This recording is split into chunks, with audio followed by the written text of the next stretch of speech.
Николай Гумилев. У камина. Читает Виктория Павлова.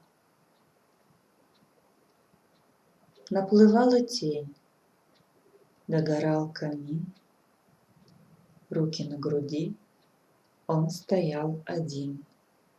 Неподвижный взор устремляя вдаль, горько говоря про свою печаль.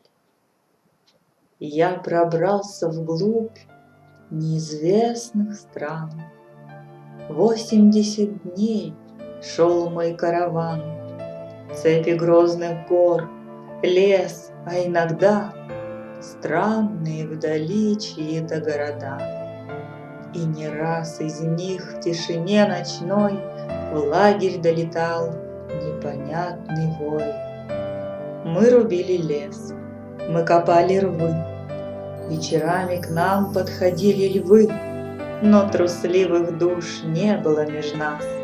Мы стреляли в них, целясь между глаз. Древний я открыл храм из-под песка. Именем моим названа река. И в стране озер 5 больших племен слушались меня, чтили мой закон. Но теперь я слаб, как во власти сна, и больна душа, тягостно больна. И я узнал, что такое страх, погребенный здесь, в 4 стенах.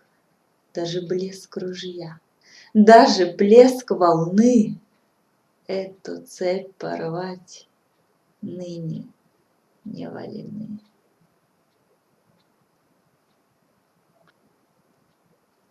И тая в глазах злое торжество, женщина в углу слушала его.